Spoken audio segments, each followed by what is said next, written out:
Thiruvananthapuram medical കോളേജിലെ radio therapy യന്ത്രം തകരാറിലായിട്ട് 3 ആഴ്ച പിന്നിടുന്നു. കോടികൾ കുടിശ്ശികയുള്ളതിനാൽ തകരാർ പരിഹരിക്കാനാകുന്നില്ലെന്ന നിലപാടിലെത്തിയിരിക്കുകയാണ് കമ്പനികൾ. മെഡിക്കൽ കോളേജിലെ ഉപകരണങ്ങൾക്കായി കഴിഞ്ഞ ബജറ്റിൽ വകയിരുത്തിയ തുക പോലും സർക്കാർ ഇതുവരെ വിതരണം ചെയ്തിട്ടില്ല. ഇത് സംബന്ധിച്ച രേഖകൾ ജനം ടിവിക്ക് ലഭിച്ചു. വിശദാംശങ്ങളുമായി രശ്മി കാർത്തികയുണ്ട്. രശ്മി, എന്തൊക്കെയാണ് വിവരങ്ങൾ?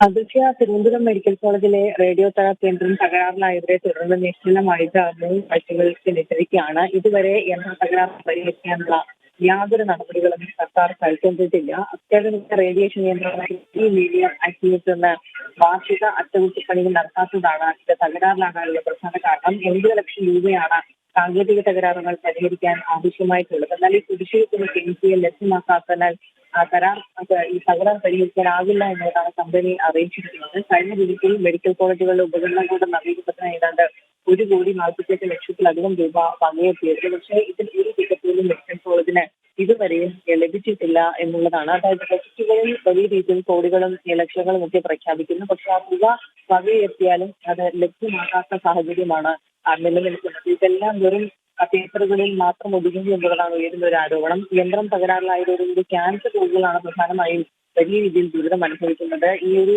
ആക്സിലേറ്റർ വഴി പ്രതിദിനം 50ഓളം പേർക്കാണ് റേഡിയേഷൻ നൽകിക്കൊണ്ടിരിക്കുന്നത്. തകരാർ ഉടൻ പരിഹരിച്ചില്ലെങ്കിൽ വലിയ രീതിയിലുള്ള ഒരു പ്രതിസന്ധി നേരിടേണ്ടി വരും. രോഗികളും കടുത്ത ദുരിതത്തിലാകുമെന്നുള്ള കാര്യത്തിൽ സംശയമില്ല.